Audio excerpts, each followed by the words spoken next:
Hello friends, welcome to I study. ISRO Indian Space Research Organisation की ओर से एक रिक्रूटमेंट निकाली गई थी। इस रिक्रूटमेंट का नोटिफिकेशन दिसंबर 2022 में आया था और फॉर्म भरने की जो अंतिम तिथि थी वो 16 जनवरी 2023 थी। फॉर्म भरने के बाद से आप लोग वेट कर रहे थे कि इसकी एग्ज़ाम डेट क्या होगी, तो ऑलरेडी इसकी एग्ज़ाम डेट डिक्लेयर की जा चुकी थी। 10 सितंबर को इसका एग्ज़ाम होना था। अब उस 10 सितंबर के जो एग्ज़ाम है उसको पोस्टपोन करके 23 सितंबर को कर दिया गया है। अब आप लोग का जो एग्ज़ाम है वो 23 सितंबर को कंडक्ट करवाया जाएगा। आप लोग बोल रहे थे कि सर इसका एग्ज़ाम पैटर्न समझा दीजिए, सिलेबस बता दीजिए कि इसमें सिलेबस क्या रहेगा। तो इस वीडियो में मैं आप लोगों को जो भी आप लोगों की पोस्ट है, इसमें 4-5 टाइप की पोस्टें थी। असिस्टेंट की थी, यूडीसी अपर डिवीज़न क्लर्क की पोस्ट थी और जेपीए जूनियर पर्सनल असिस्टेंट की पोस्ट थी, देन स्टेनोग्राफर की पोस्ट थी। तो ये 4 टाइप की पोस्टें थी। अब मैं आप लोगों को इस वीडियो में जितनी भी पोस्ट थी इनका जो सिलेबस है, एग्ज़ाम पैटर्न है वो क्या रहने वाला वो बताऊँगा। तो चलिए देख लेते हैं। तो सबसे पहले देखेंगे जो एग्ज़ाम हर एक पोस्ट का देखेंगे।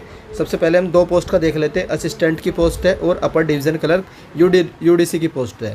तो जो इन दोनों पोस्टों का जो एग्ज़ाम पैटर्न है वो कॉमन रहेगा। इन दोनों का जो पैटर्न है वो सेम रहेगा, असिस्टेंट का एंड अपर डिवीज़न क्लर्क का। तो सर क्या पैटर्न रहेगा, तो चलिए पैटर्न को देख लेते हैं। पैटर्न है ये है आप लोगों का exam pattern for the assistant and UDC. तो इसमें आप लोग की जनरल इंग्लिश पूछी जाएगी, क्वान्टिटेटिव एप्टीट्यूड, रीजनिंग और जीके। तो हर एक सेक्शन से 50-50 क्वेश्चन पूछे जाएंगे और मार्क्स भी आप लोगों के 50-50 रहेंगे। टोटल टाइमिंग रहेंगी 2 आवर और आप लोगों का जो मार्क्स रहेंगे 200 रहेंगे। तो 200 मार्क्स का पेपर होगा आप लोगों का, 200 मार्क्स का पेपर होगा। 200 क्वेश्चन पूछे जाएंगे और एक क्वेश्चन आप लोगों का 1 मार्क्स का रहने वाला है। इसमें नेगेटिव मार्किंग भी है। तो कितनी नेगेटिव मार्किंग है, तो 1/4 की इसमें नेगेटिव मार्किंग भी है। तो ये तो है आप लोगों का exam pattern assistant and UDC के लिए। सर सिलेबस क्या होगा, तो अब हम लोग इसका सिलेबस भी देख लेते हैं। जिन्होंने सिलेबस भी मेंशन कर रखा है जनरल इंग्लिश का, ये सारे टॉपिक्स हैं। नॉलेज ऑफ द वही जो आप लोगों का एसएससी में पूछा जाता है। क्वांटिटेटिव एप्टीट्यूड सारे वही टॉपिक, जो अर्थमेटिक भी है, एडवांस भी है, जो सीजीएल में पूछे जाते हैं सब चीज़ें वही है।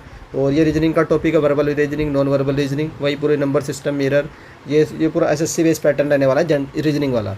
और जीके आप लोगों की question to awareness of the environment around him, it's application to the society, then आप लोगों की history, polity, geography, science, economics सब पूछा जाएगा। तो ये साइंस बेस्ड पैटर्न है आप लोगों का, जो एसएससी में पूछा जाता है वही है बिल्कुल। तो ये था सिलेबस आप लोगों का असिस्टेंट का एंड यूडीसी का।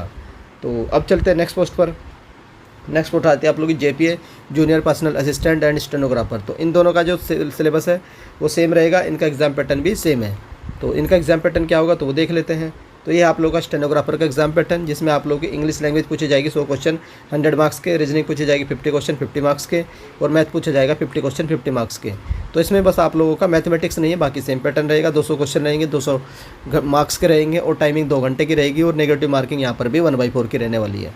तो ये था आप लोग का जेपीए और स्टेनोग्राफर का एग्जाम पैटर्न। तो सिलेबस क्या होगा, तो ये आप लोग का सिलेबस भी देख लीजिए। ये इंग्लिश का सिलेबस है, सेम सिलेबस है बिल्कुल एसएससी वाला, सारे टॉपिक्स वही है। Synonym, antonym, fill in the blanks, error, phrase, one word substitution, sentence improvement, active, passive, direct, indirect, cloze paragraph and comprehension. उसके बाद रीजनिंग का ये सिलेबस है, ये भी वही है जो ऊपर मैंने आप लोगों को बताया, एसएससी वाला सिलेबस है पूरा। तो ये रीजनिंग का सिलेबस है। उसके बाद quantitative aptitude, number system, percentage, arithmetic, advance, सारी चीज़ें वही है जो एसएससी का सिलेबस होता है। तो ये है। फिर उसके बाद आप लोगों का जीके का सिलेबस है, जीके का भी सेम ही रहेगा, एसएससी वाला सिलेबस है। तो ये था एग्जाम पैटर्न, एग्जाम सिलेबस, चारों पोस्टों का मैं बता चुका हूँ। आई होप आप लोगों को समझ भी आ गया होगा।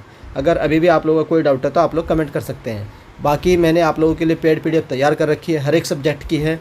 और पीडीएफ आप लोगों को किस किस की मिलेगी, साइंस के 1000 वन लाइनर और इसकी कॉस्ट रहेगी 30 रुपीज़। उसके बाद ज्योग्राफी के 1000 वन लाइनर, इसकी कॉस्ट भी 30 रुपीज़। स्टैटिक जीके के 1000 वन लाइनर, इसकी कॉस्ट भी 30 रुपीज़। कंप्यूटर भी आप लोग पढ़ सकते हैं, जो एसएससी वाले हैं उनके लिए भी पीडीएफ मिल जाएगी। मैथ के नोट्स 30 रुपीज़ में मिलेंगे, रीजनिंग के नोट्स भी 30 रुपीज़ में मिलेंगे। और अगर आप लोग सारे नोट्स चाहते हैं तो सारे आप लोगों को 150 रुपीज़ में मिल जाएंगे, जितने भी अगर आप लोगों को हर एक सब्जेक्ट के नोट्स चाहिए। कैसे बाई करने हैं, तो बाई करने का तरीका भी मैं आप लोग को बता देता हूँ। ये एक नंबर है, इस नंबर पर आप लोग पेटीएम, गूगल पे, फ़ोनपे या जो भी आप लोग पेमेंट मोड यूज़ करते हैं उससे पेमेंट कर दीजिएगा। पेमेंट का स्नैपशॉट इस नंबर पर भेज दीजिएगा, आप लोगों को जो नोट्स है वो प्रोवाइड करवा दिए जाएंगे। तो इस तरीके से आप लोग पेड पीडीएफ भी परचेज कर सकते हैं। 30 रुपीज़ की एक पीडीएफ है, 30 रुपये की एक पीडीएफ है।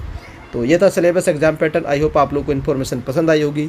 और अगर हाईस्टडी चैनल की ओर से दी गई इन्फॉर्मेशन पसंद आती है तो आप लोग वीडियो को लाइक कर सकते हैं। और अगर चैनल पर फर्स्ट टाइम विजिट कर रहे हो तो चैनल को सब्सक्राइब कर लो, बेल आइकन को ऑन रख लीजिए, जिससे इसरो की ओर से अगर कोई अपडेट आती है उसकी जानकारी आप लोगों को हाईस्टडी चैनल से सबसे पहले दे दी जाएगी। वीडियो देखने के लिए धन्यवाद, थैंक यू। जय हिंद, जय भारत। और आप सभी लोगों को 77वें नंबर की जो स्वतंत्रता दिवस है उसकी हार्दिक शुभकामनाएं। Thank you.